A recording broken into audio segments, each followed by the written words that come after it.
Pilipinas. Iisa lang ang bagong bukang bibig, ang Alternatibong Media Network na nagtutrompeta at naghahatid ng magandang balita sa buong daigdig. SMNI, Sunshine Media Network International, where everything is possible. Sunshine Radio, DZRD Dagupan, ang alternatibong radyo sa buong Pangasinan. Kapartner mo sa balita at serbisyo. One time, 34 man buyandot ya minutos, kasumpalan na alas 5. Hindi basta balita. Mismong balita. Magagandang balita. Napapanahong issue. Makatotohanang reaksyon. Mahalagang tinig. Ordinaryong obserbasyon. Malalim na talakayan. Puso at sinaunang bago. biyahe. Kainan at importanteng kaalaman. Balita, impormasyon, talakayan at serbisyong publiko. Ito ang Pangasinan Today. Pangasinan Today! Pangasinan Today! Lunes hanggang Biyernes alas 5:30 hanggang alas 6:30 ng umaga.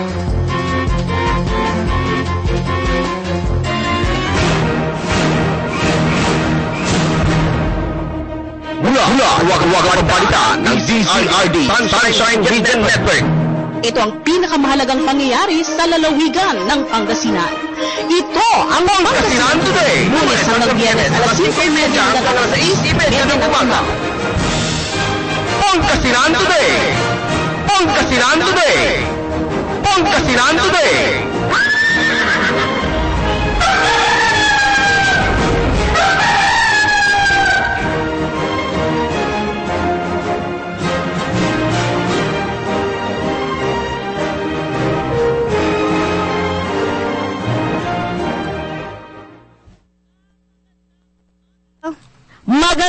Magandang umaga. Napintas na aldaw kada kayo amin apo. Masantos. Iya kabasan. Ito ang Pangasinan Today. At syempre, magkakasama pa rin ho ninyo ngayon hong ikawalo ng Mayo taong 2014, Huwebes, sa Magtaryon Lingkor, Janice Hidalgo.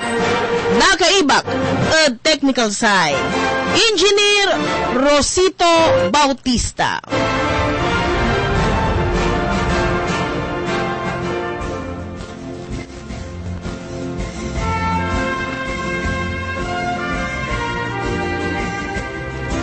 At sa magandang pagsikat ho ni Haring Araw ngayon, kahit na ho medyo naman paulap-ulap ang ating kapaligiran, hatid agad namin sa inyo ang mga manluyub na headlines.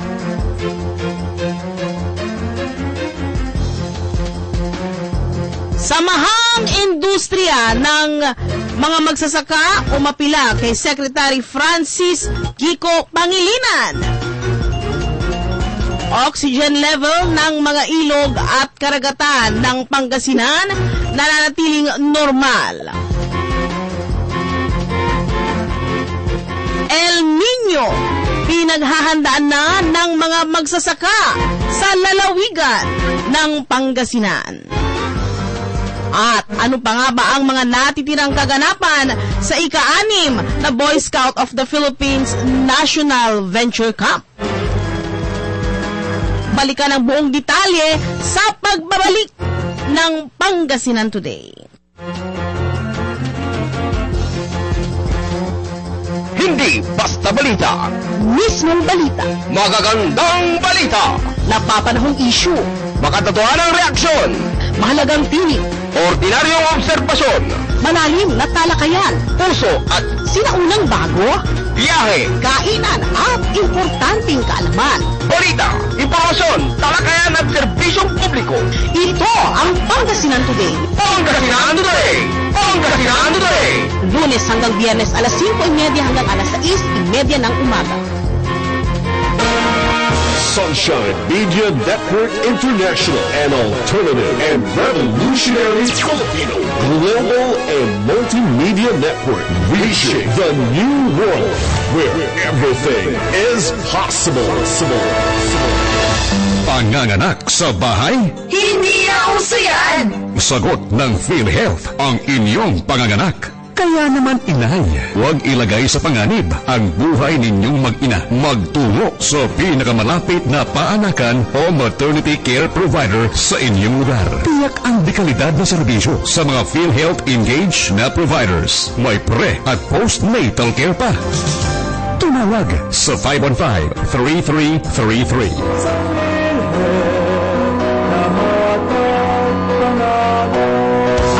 Gabay sa wastong nutrisyon para sa Pilipino o Nutritional Guidelines for Filipinos or NGF. Kumain araw-araw ng mga pagkaing niluto sa mantika o edible oil. Uminom ng gatas araw-araw at kumain ng mga produkto nito, mga pagkaing mayayaman sa calcium gaya ng maliliit na isda tulad ng tilis at nadahong berdeng gulay. Gumamit ng iodized salt, asin na may yudo, subalit iwasan ang masyadong maalat na pagkain. Kumain ng malinis at litas na pagkain para sa malusog na pamumuhay at wastong nutrisyon, mag-ehersisyo ng palagian. Huwag manigarilyo at iwasan ang pag-inom ng alak. Wastong nutrisyon, alamin, gawin at alaganapin. Ang mensaheng ito ay hatid sa inyo ng National Nutrition Council Region 1 at ng Department of Health. Sobrang init! Sobrang tagatakdi ng pawis! Summer na talaga! At dahil dyan, tatagaktak din ang mga presyong pinabagsak! Tara! Bili na! Sa Magic Appliance Center! Dahil ang mga presyo pinabagsak! Summer price tagatak! Bili na ng mga aircons, refrigerators, freezers, water dispensers, blenders, electric fans, digital cameras, cell phones, tablets, laptops, netbooks, at lahat ng mga Uri Video products. Kasama rin ang mga furniture. Ay naku ba? Talagang presyong pinabagsak! Wow! Summer price tagatak! Siyempre, sa budget mo, swak! Sigurado ang lahat papalakpak! Magic Appliance! Presyong pinabagsak! Summer price tagatak! April 5 to May 15, 2014! Higit na pinalakas, higit na pinalawak, at higit na pinatitinggan. Sunshine Radio, kapartner mo sa balita at serbisyo. DZRD Dagupa, alternatibong radyo sa buong Pangasinan. Iba sa iba, sa iba, sa iba.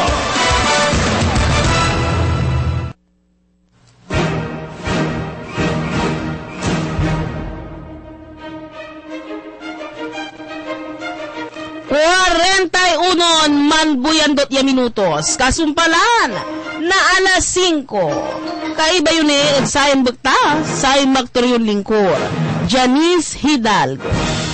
At syempre, dahil iniwan namin sa inyo ang aming mga manlubuyub na headlines.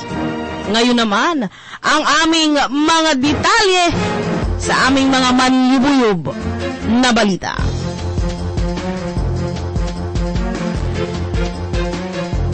Samahang Industriya ng Agrikultura umapila kay Secretary Francis Kiko Pangilinan. Sabay sa malugod na pagtanggap ng sinag ang pag-apila ng suporta sa mga isinusulong ng mga magsasaka at nasa sektor ng agrikultura. Sa bagong luklok na gabinete ni Pinoy na si dating Senador Kiko Pangilinan, matatandaan, itinalaga ng Malacanang si Pangilinan bilang Presidential Assistant on Food Security at Agriculture Modernization.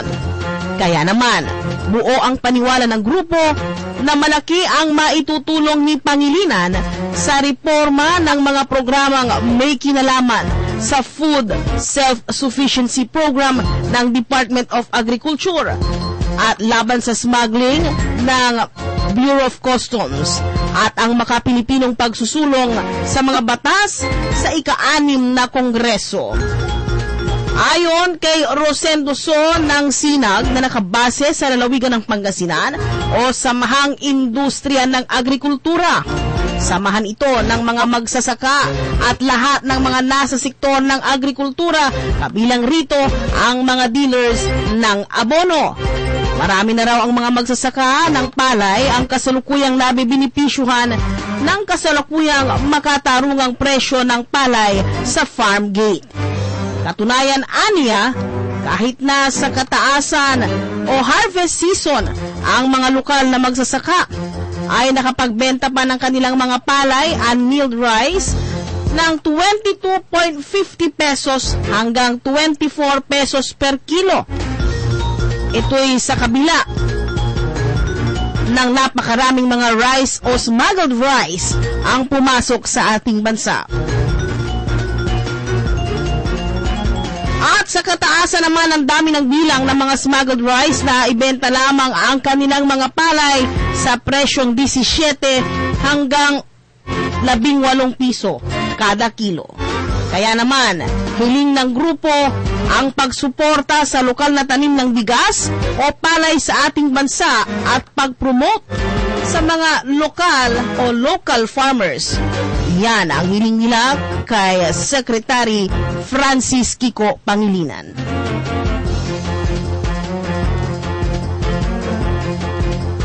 Oxygen level ng mga ilog at karagatan ng Pangasinan nananatiling normal.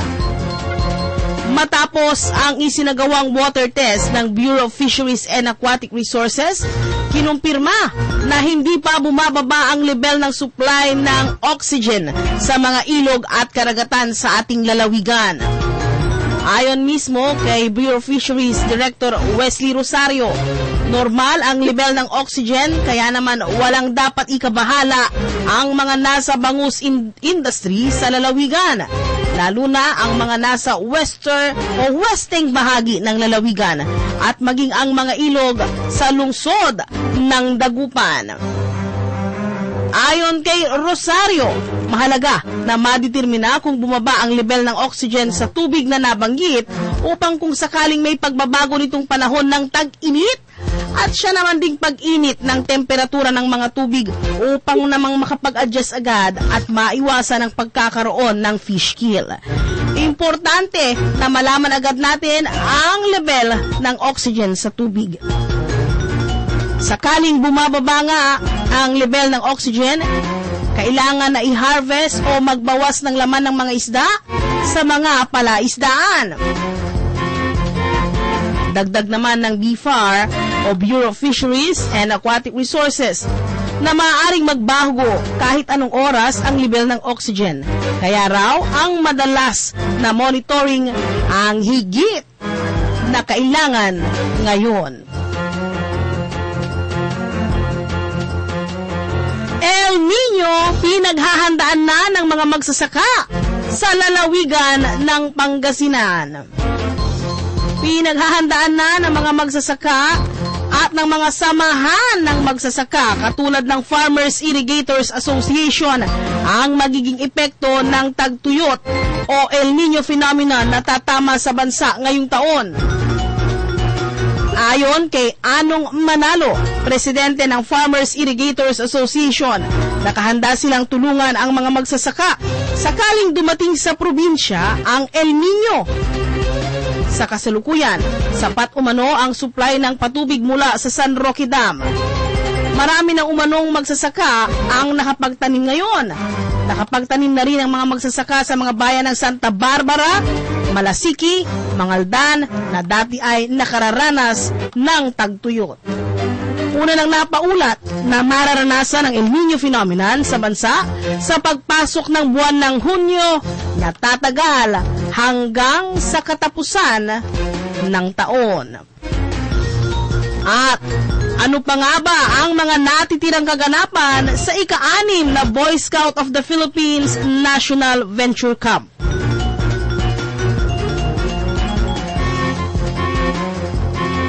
Simula ng ika-6 ng Mayo, sinimulan ang mga training na may kinalaman sa risk reduction program. Ganon rin ang mga adventure training na itinuturo sa mga kabataan na bahagi ng Boy Scout of the Philippines Venture Camp. Inaasahan pa na mas marami pang mga trainings at experience na adventure ang ibibigay sa mga Boy Scout of the Philippines.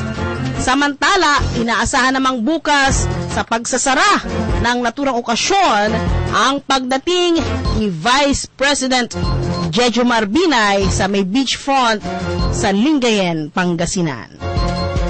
Samantala, talakayin natin ang mga napapanahong issue kaugnay ng ating mga nagbabagang balita sa pagbabalik ng Pangasinan Today. Sunshine Media Network International, an alternative and revolutionary Filipino global and multimedia network, reaching the new world where everything is possible.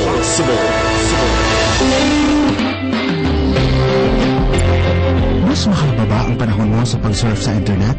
Sa paghahanap ng mga friends? O ang pagkakaroon ng chatmate?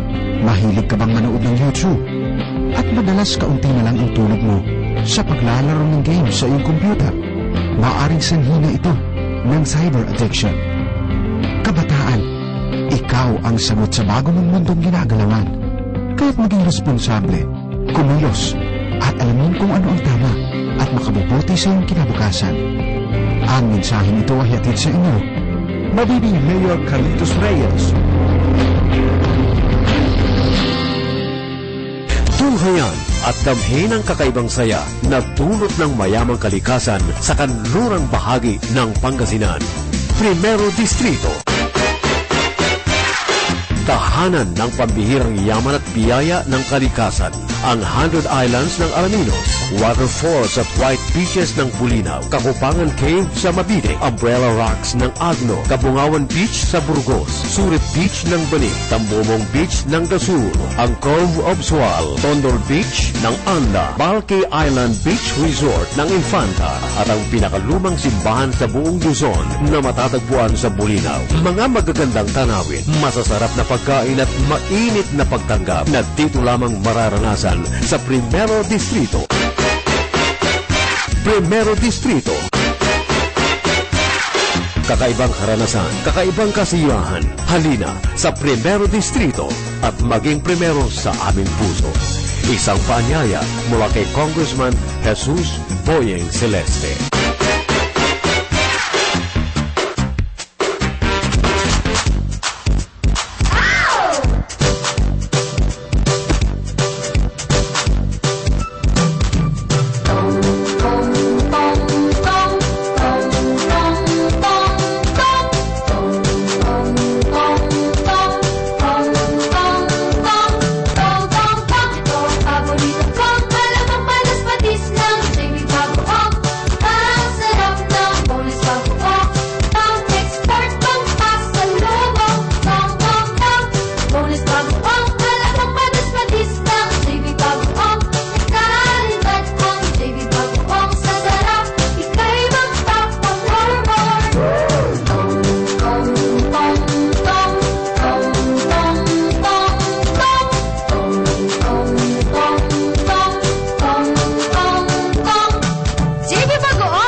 Higit na pinakikinggan. Sunshine Radio, partner mo sa balita at serbisyo. DZRD Dagupa, alternatibong radyo sa buong Pangasinan. Iba sa iba, sa iba, sa iba.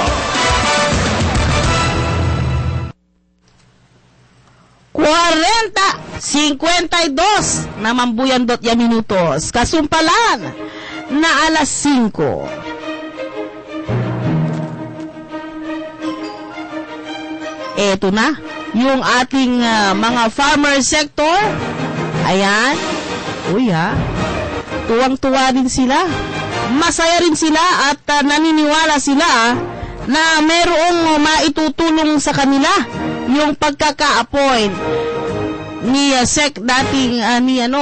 dating senador Francis Kiko Pangilinan sa kanyang bagong posisyon ngayon bilang Presidential Assistance on Food Security and Agriculture Modernization. Ba kasi ang gagawin ng posisyon na yan. O, di ba? Ano bang posisyon na? Nakatayo ba yan? Nakaupo, ano, ha? Naniniwala nga, itong samahang industriya ng agrikultura na ang pagkaka-appoint sa kanya ay magiging maganda para doon sa tinatawag nilang food self-sufficiency drive ng Department of Agriculture. At makakatulong sa kanila doon sa programa o mga panawagan laban doon sa mga smuggling activities kung saan nakakapasok yung mga produktong pang-agrikultura. O, di ba? O, kaya kinakailangan daw ng taong para bang titingin at magsusupervise din dyan sa Bureau of Customs. Ayan, na kinakailangan maging pro-local agriculture.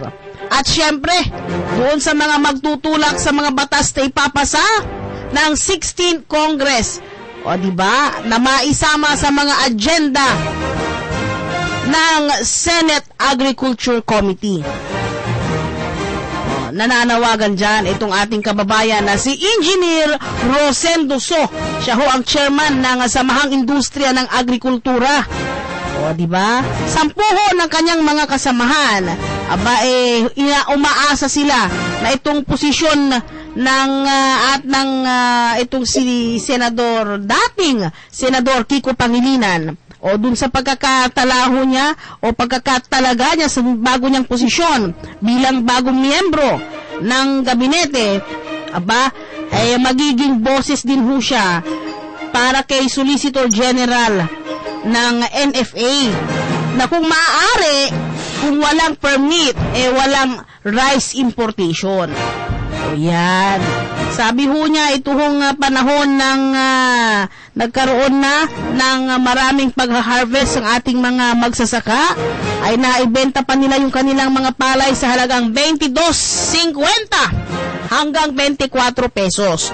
O maganda hong balita yan para doon sa ating mga magsasaka, kasi binibenta na ho nila ng diretsyo doon ho sa National Food Authority o NFA yung kanilang mga palay. O syempre naman, ang tawag ho sa programang ganyan subsidiya na ng gobyerno.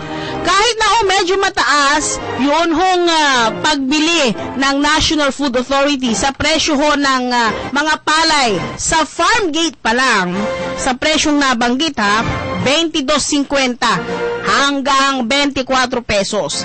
O, diba, magkakatalo na lang siguro doon sa uri o variety ng palay, o diba, at na magiging bigas. Kinakailangan namang isiguro ng National Food Authority na sa kabila ng mataas na pagbili nila ng presyo ng palay sa mga lokal na magsasaka natin, ay maibebenta naman nila ang mga bigas na ito, o from palay, magiging bigas, nang nasa makatarungang presyo pa rin, reasonable price. At syempre, hindi dapat mataas. Although, actually, mataas di ba? Medyo mataas ang presyo ng bigas. Di ba? Kaya naman, isa pa sa hiling din nila, ang maisa publiko kung sino itong mga taong nasa likod ng tinatawag nating rice smuggling. Malaki hong bagay kung ang mga malalaking isda na yan engage dito ho sa agriculture business na ito, na it's either nakakasira ho doon sa mga negosyo ng ating mga lokal na magsasaka. Dapat nga naman maisa publiko at malaman ng taong bayan kung sino ang mga nagproprotekta at nasa likod nitong rice smuggling activity sa ating bansa. Malaki ho kasi ang magiging leksyon sa mga taong ganito, Ay, kailan naman kaya mangyayari yan? O, diba, napahinga lang tayo ng malalim kumbaga. Oo, kasi sana lang talaga sa ilalim ng administrasyon na ito ay seryosong mapangalanan at maparusahan. Ganun rin ang maituro kung sino ang mga nasa likod nitong mahiwagang rice smuggling at iba pang mga agricultural product smuggling. Siyempre, hindi lamang ang mga magsasaka ng palay ang ating dapat na protektahan. Siyempre, marami ho tayong mga produkto naman talaga na world class talaga naman. For example lamang itong ating mga sibuyas sa buong Pilipinas. O, magaganda rin ho kasi ang mga sibuyas na ipinoproduce. Magmula ho dyan sa may Central Luzon, San Jose City, Nueva Ecija, o diba? At Bayambang, Pangasinan, syempre sa may Ilocos, o hindi ba? Pero kapag nakapasok na etong mga imported na sibuyas sa ating bansa, o example lamang ho yan ng mga agricultural products, anong nangyayari sa ating mga magsasaka? Ay naturalmente, lugi ba? O ngayon, kung lugi ho sila, malaki ho ang magiging epekto nito sa ating bansa. Dahil kapag lugi ang ating mga magsasaka, ay ano ho na lang ang perang kanilang gagastusin na iikot at makakatulong sa ekonomiya ng ating bansa. Kaya naman, umaasa ho ang grupo na ito na sa pagkakatalagangan nitong si Secretary Francis Kiko Pangilinan ay gagawin nito ang mga inaasahan ng mga nasa industriya ng agrikultura.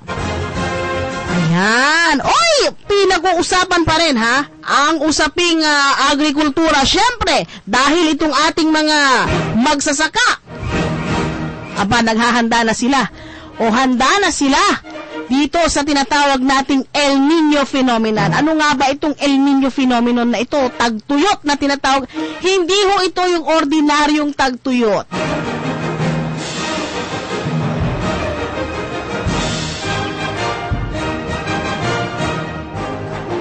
Itong El Nino ay yung bang talagang walang dumadaloy na tubig mula doon sa mga patubigan patungo doon sa sakahang lupa ng ating mga magsasaka.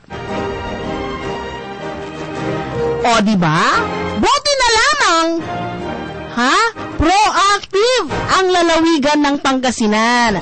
O kagaya nga ng sinasabi nitong si Anong Manalo, ang presidente ng mga Irrigators Association sa Pangasinan.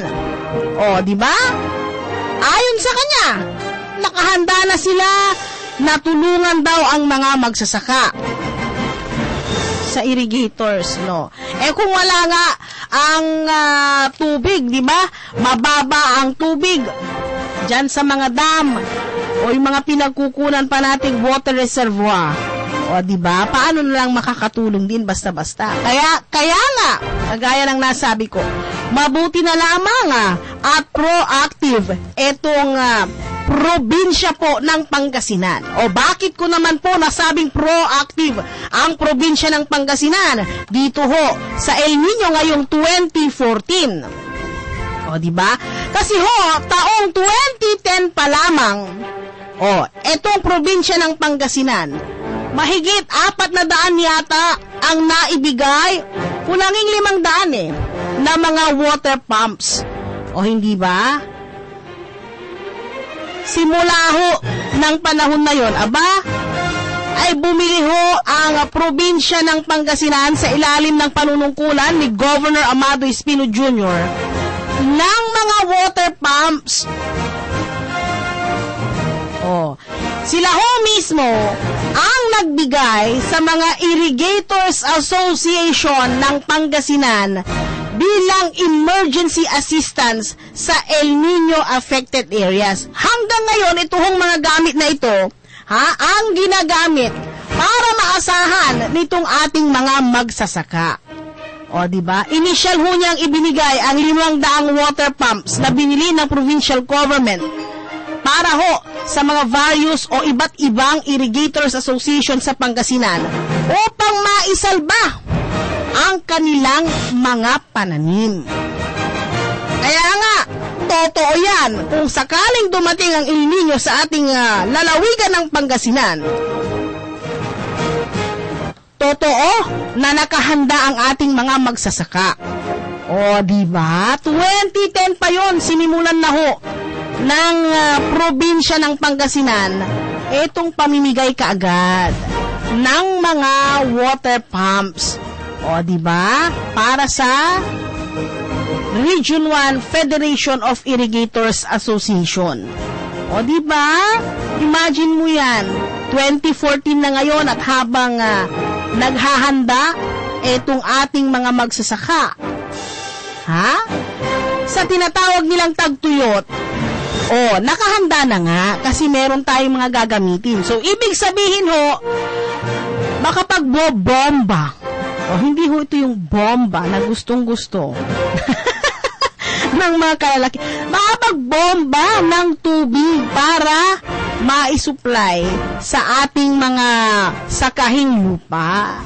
O, diba? Di medyo mami-minimize. Hindi naman siguro agad-agad syempre, depende dun sa masisip-sip na tubig niya. Diba? Pero,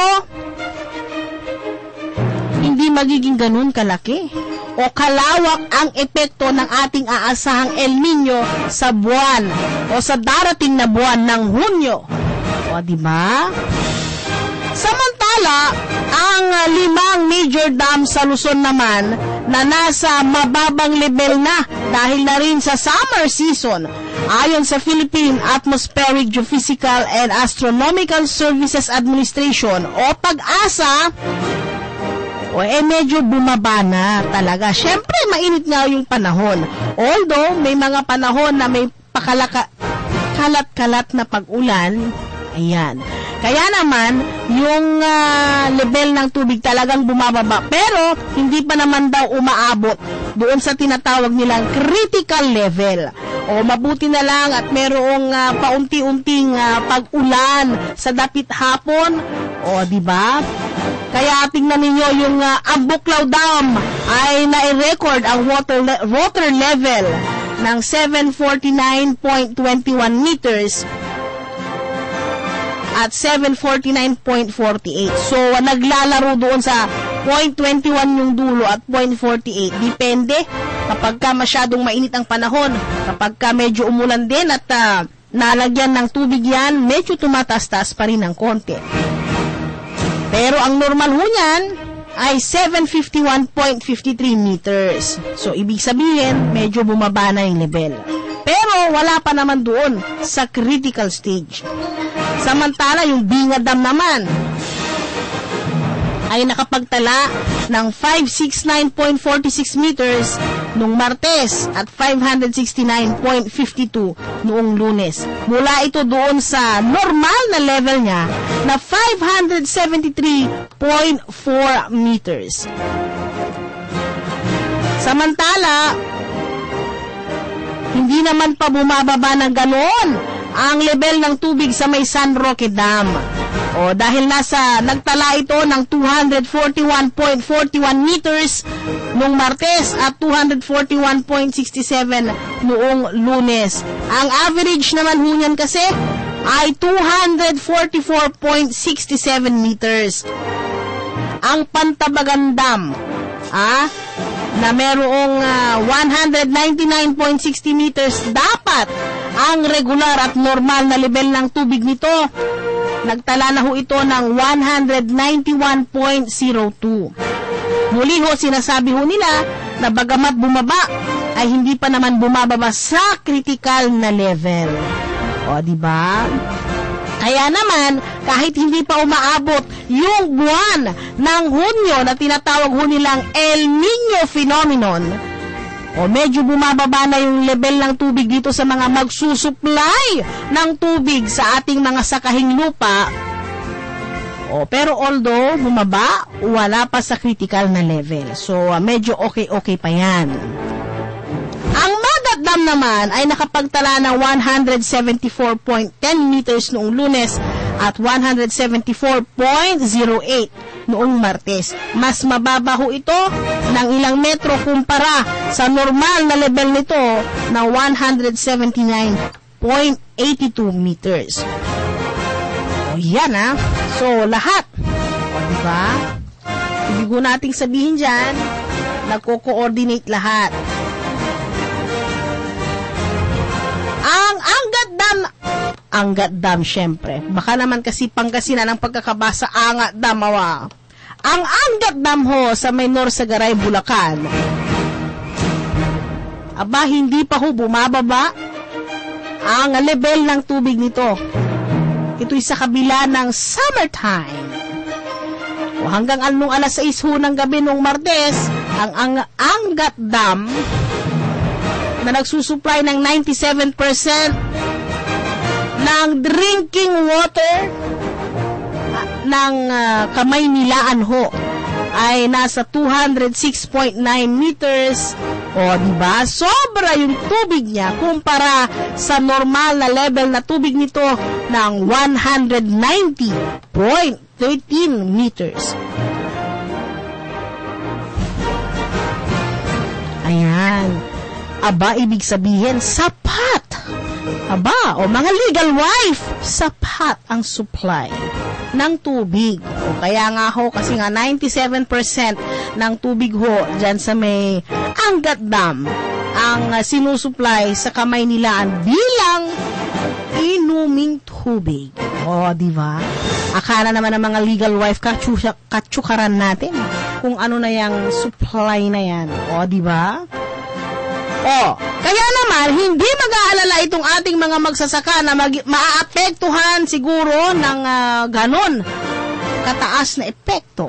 O, diba? Diyan sa tinatawag nilang El Nino phenomenon. O, salamat na lang at meron tayong natanggap na na mga water pump.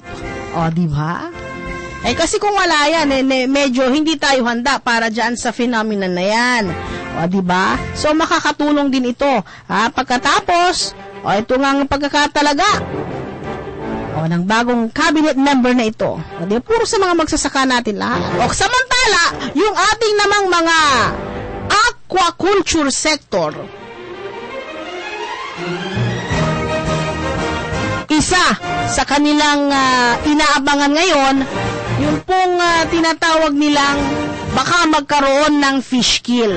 Tuwing mga summertime ho kasi, ito ho yung panahon na kung matatandaan ho ninyo, ang lalawigan ng Pangasinan ilang beses nang naka-experience ng tinatawag nating fish kill. Kaya itong ating mga nasa aquaculture sector, yan ho, tinitignan ho nila yung posibilidad na maaring tumama uli sa ating lalawigan itong fish kill. O kaya pinamonitor nila, nagawa ho ng monitoring ang Bureau of Fisheries and Aquatic Resources. At ayon nga ho sa kanila, walang dapat ikabahala itong ating mga nasa aquaculture sector. Partikular itong ating mga nasa bangus industry at ganun rin itong mga engaged in high value aquaculture crops. Ito ho yung mga naglagay ng similya ng mga malalaking high value, ibig sabihin yung medyo mahal sa merkado na mga seafoods ba yan? Oo, di ba? Parang mga pampano, malaga, yan. Kabilang ho ang mga yan sa high value aquaculture crops. Pati ho yung ating bangus industry. Marami ho kasing nag-aalala dahil painit ng painit yung panahon, dahil summer, hindi dahil sa painit ng painit ang mga eksena sa legal wife. Di ba? Ang pangamba ng ating mga nasa aquaculture at bangus industry sector yung pagkakaroon ho ng fish kill. Madalas hong mangyari ito sa may western Pangasinan. Kung hindi ho natin makakalimutan, kung hindi ho tayo nagkakamali, nung mga ilang nakaraang taon, ang mga naaapektuhan dyan ay ang mga bayan ng Anda, Bulinaw, di ba? Diyan nagkakaroon ng mga fish kill. Kaya naman doon sa may western Pangasinan, nagsagawa na ng monitoring itong Bureau of Fisheries and Aquatic Resources. At sa kagandahang palad naman, tama pa naman ho yung level ng oxygen. Pag bumababa kasi ang level ng oxygen dito sa ating mga pinaglalagyan ng mga bangus, nag-aagawan sila sa oxygen. Siyempre, yung mga isda, kapag bumababa ho yung level ng oxygen dyan, ay kapag kinulang ng supply ng oxygen, siyempre, parang sa mga tao rin, kapag kinulang tayo sa oxygen, naghihingalo, diba? Siyempre, matitigok itong ating mga isda. Kaya, yan, lumulutang sila sa tubig. Pagka rami-rami nila, sayang supuunan, kumbaga, diba? Yan ho ang ilan sa mga pangamba ng mga nasa aquaculture sector. Kaya naman, kung may monitoring na ganito, ay makabubuti ho yun para sa kanila dahil sakaling bumababa, hindi sila mabubulaga. O diba? Although normal pa yung level ng oxygen, syempre may mga factors pa rin silang tinitignan kung medyo mataas yung risk. Kahit na normal, ang tinitignan ng ating mga nasa aquaculture sector dyan, kung ano yung kanilang gagawin agad. O diba? Pagka medyo masyadong mainit yung panahon, baka naman pwedeng bawasan na nila, di ba? Yung sa tingin nila medyo malalaki na, ialis na nila doon sa kanilang kinalalagyan. Para maalis na sila, hindi mag-aagawa ng oxygen yung mga isda at hindi na sila hihingalin. Parang paglalakad lang ni Dennis yan, hinihingal na isda. Di ba? Babalikan pa ho natin ang ilan sa ating mga tatalakayin, partner. Isa munang pagpapakilala dyan at hanap buhay dyan. Sunshine Media Network International, an alternative and revolutionary Filipino global and multimedia network, reaching the new world where everything is possible. Ang pagnanakaw ng kuryente ay ipinagbabawal ng batas. Ayon sa Republic Act 7832, ang sinumang mahuli sa anumang uri ng pandaraya ay papatawan ng malaking multa at pagkakabilanggo. Kung alam ninyo ng inyong kapitbahay ay gumagamit ng jumper, bumubuting-ting ng metro o iba pang estilo para dayain ang bayarin sa kuryente, ay kaagad na ismalapit na tanggapan ng Sintelco. Ang nanakaw na kuryente ay nagpapalaki ng system loss na dumadagdag naman sa electric bill ninyong mga tapat na consumers. Tulungan natin ang Sintelco para tuluyan na mabuto ang pagnanakaw ng kuryente.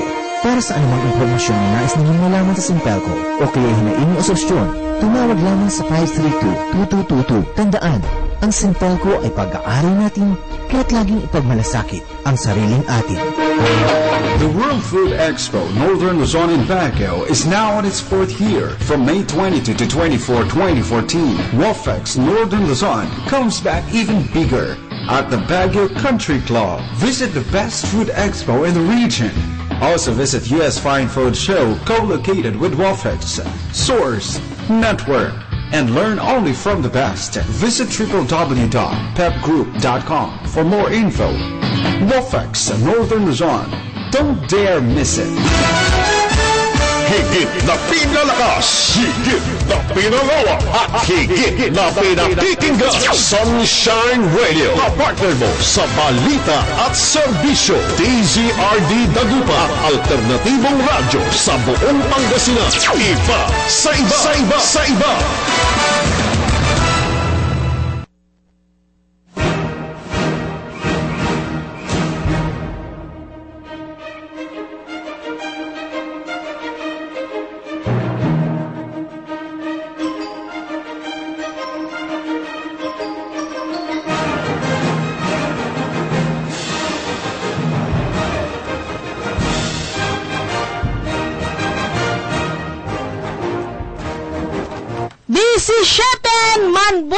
Minutos, kasumpalan na alas 6. Programang Pangasinan Today pa rin po. At syempre, kasama pa rin ho ninyo ang inyong lingkod. O, diba? Janice Hidalgo. Kabi-kabila pa rin ang kapiestahan dito sa lalawigan ng Pangasinan. O, diba? Although natapos na ho yung mga major yung mga major fiesta events, particular dito ho sa may Central Pangasinan.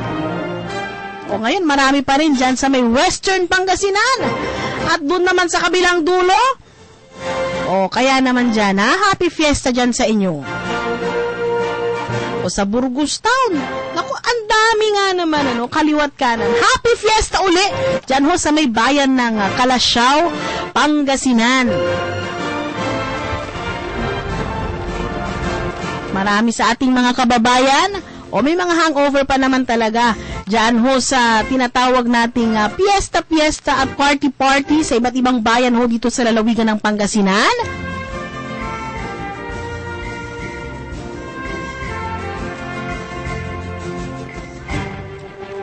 Pero, marami din ho ngayon sa ating mga kababayan. O itong ikatlong linggo ng Mayo. Siyempre, naghahanda sa malaking gastusan ng kanilang buhay. Enrollment sa mga eskwelahan at panahon ng paghahanda para sa kanilang mga anak sa ating mga kabataan. Kaya yan. Savings din pag may time. Diba? Namimili na sila ng mga school supplies.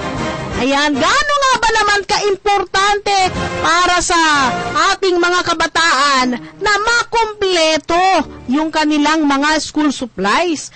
Kung matatandaan ho ninyo, pag nagkwekwento sina lolo at lola, hindi baga? Eneng, apo, mabuti ka pa nga at kumpleto ang iyong gamit. May cellphone ka pa. Nung panahon namin, ngayon may internet pa. Wala yan. Sinusulat lang namin sa ganito, sa dahon ng saging. Isa lang ang aking kwaderno noon. Ikaw kaganda ng kwaderno mo. Yan ba yung tinatawag nilang notebook? Notebook ba yan, ho? Di ba? Gaano nga ba kaimportante sa ating mga kabataan na kumpleto, at dapat ba talaga kumpleto at high-tech ang mga ibibigay nating school supplies para sa ating mga kababayan? At syempre, marami tayong mga mga kabataan ngayon, talaga naman, nakaasa sila sa Wikipedia ba? Hindi ba? Madalang na ngayon ang mga kabataang nagbubukas ng tunay na aklat. Pero marami sa ating mga kabataan, master na master ang bawat pahina ng Facebook. Nako, diba? Ayon ho sa pag-aaral, hindi nangangahulugang kumpleto ang gamit ng mga mag-aaral sa eskwelahan ay magiging mataas ang kanilang marka. At hindi rin daw ganon kataas ang factor nito o effect factor sa mga mag-aaral. Kaya kung yung mga kabataan natin dyan, kung sila ay naaaboredo ba, natataranta at hindi kompleto ba ang kanilang mga school supplies ba? Dahil syempre sa kamahal, mahal na lahat. Importante ho dyan, kasi ito yung pag-aaral ho sa University of Massachusetts, hindi lahat ng mga bata roon ay nabibilhan ng mga magulang noong mga tinatawag nilang prescribed school materials. Pero, yung mga batang resourceful, kahit limitado, yun hong kanilang mga gamit pang eskwelahan. Sinama ho kasi nila sa pag-aaral pati ho yung mga bansa sa Southeast Asia. Yan, hindi lang doon sa kanilang lugar. Yung mga bata, na limitado ho yung kanilang mga school supplies na ginagamit, lalong-lalo na sa mga pampublikong paaralan. Most likely, sila ho yung mga bata na pagkatapos ho nilang mag-aral, mas successful ho sila doon sa kanilang napipiling kurso. O di kaya ay mga karera sa kanilang buhay. Kung hindi man sila nakapagtapos ng kolehiyo o yung mga degree courses, most likely sila ho yung mga kabataang successful doon sa napipili ho nilang trabaho o ang mga napapasukan, kahit hindi ho nila napili, yung mga napapasukan nilang trabaho o di kaya yung kanilang diskarte sa buhay na nagiging parte ng imahe ng kanilang buhay, most likely sila yung mga bata na successful. Talaga? Oo naman, marami, di ba? Kahit na mula pa naman doon sa panahon ng Hapon. Ay, nako, panahon ng ating mga lolo at lola. Kung sino yung mga limitado, yung kanilang mga kagamitan sa school supplies, sila yung mga mas agresibo ho. Na talagang nag-aaral. Sila yung mas agresibo dahil ayaw na ho nilang ma-experience yung mga kakulangan na yan. Na syempre nasa isip nila, maraming kakulangan sa kanilang buhay. Pinansyal, mga kagamitan. Ayaw na ho nilang mangyari sa kanila yon, kaya sila ho yung nag-strive. Sila talaga yung mga karamihan nagiging successful. Although sa Pilipinas, kahit marami ang nag-strive, kasi dito sa Pilipinas, uso ho yung, dahil anak ka ng mayaman ba? Anak ka ni kumparing ganito ba? May influensya ba? Ay nauuna kang naipapasok sa trabaho ba? Reserve sa iyo ang mga pwesto. Although marami yung ganun sa atin, mas marami pa rin yung antas o bilang nung mga tinatawag natin mas pursigidong mamamayang Pilipino. Ayan, kaya yung mga kabataan ngayon o hindi ho importante na kinakailangan mahal at tsutsal. Hindi importanteng tsutsal yung mga gagamitin pang eskwela. Importante na andyan ho yung mga basics. Meron kang pagsusulatan, meron kang panulat, at masipag kang mag-research. Hindi lamang puro Facebook ang binabasa mo. Although marami ka ring matututunan doon, hindi naman lahat ng pagbubuklat mo sa pahina ng Facebook na yan makatulong ba sa buhay mo ba? Actually, mas malaki ang porsyento na wala kakwenta-kwenta. Talaga lang. Ang mga naka-upload dyan sa Facebook. Diba? Sa katotohanan lang. Diba? Although very helpful naman yung computer at saka yung internet para sa ating mga kabataan, hindi naman importante ang notebook Wi-Fi ba? Wi-Fi, yung Wi-Fi, yung notebook na electronic notebook, hindi na tawag nilang notebook ngayon, hindi ba? Hindi naman kinakailangan ganun ho ang maging kagamitan ng ating mga kabataan ngayon. Ayan. Kaya easy lang kayo. Isipin naman ng mga kabataan yung kalagayan din, nagle-lecture. Oo! Kasi hindi naman biro na yung mga presyo, ng mga school supplies. Kaya, marami namang mga local government din ho, ang nagiging project nila kapag dumarating, etong mga ganitong pasukan, ay yung pagsusupply ng libreng kagamitan sa eskwelahan. Malaki rin ho ang naitutulong nito para doon ho sa mga mahihirap na pamilya sa ating lipunan. Kaya ipagpatuloy nyo ho yan. Pero, kapag ginagawa nyo ho yan, wag naman masyadong mataas ang patong sa binibili ninyong mga school supplies ba Moderately lang moderately Wag patong-patong din pag may time. Yung tama lang at makatarungan. Ayan, para hindi naman ninyo niloloko rin ang sambayan ng Pilipino ba Nakala nila nakatulong ka. Ayun pala, ginawa mo yun para sa sarili mo ba? Siyempre, kumita ka. Diba? Para yun dun sa mga gumagawa na ganun. Okay lang yung moderately. Wag naman yung sobra. Maintindihan din ng kababayan mo yung moderately. Pero pag sobra, wag naman. Diba? Marami rin naman kasi ang gumagawa niyan sa mga lokalidad. Diba? Pero syempre, hinay-hinay po. Maraming gumagawa niyan sa ating lalawigan. Marami rin mga local government, hindi lamang sa Makati. Syempre, pagka pinag-uusapan yan, yung ating mga kababayan nasa isip kaagad nila, dito sa Makati, libre ang school supplies. Hindi ba? Marami na rin yung gumaya niyan. Pero tayo lang, Wag naman hong sobra ang patong, ha? Kailangan gawin nyo ang mga yan para sa kababayan nyo, hindi para sa sarili ba, ha? Ay! Duwa naman buyandot yung minutos na batla! Alas 6:30 latan! Kaya naman ho kapag ganitong oras, pagkatapos nating i-discuss ang ating mga pinakamahalagang issue ngayon o mga napapanahong usapin, ibinabalik agad natin ang ating mga maliyab-uyab na headlines. Samahang Industriya ng Agrikultura umapila kay Secretary Francis Kiko Pangilinan. Oxygen level ng mga ilog at karagatan ng Pangasinan nananatiling normal. El Niño, pinaghahandaan na ng mga magsasaka sa lalawigan ng Pangasinan. At ang mga iba-ibang natitirang kaganapan sa ika-6 na Boy Scout of the Philippines National Venture Camp.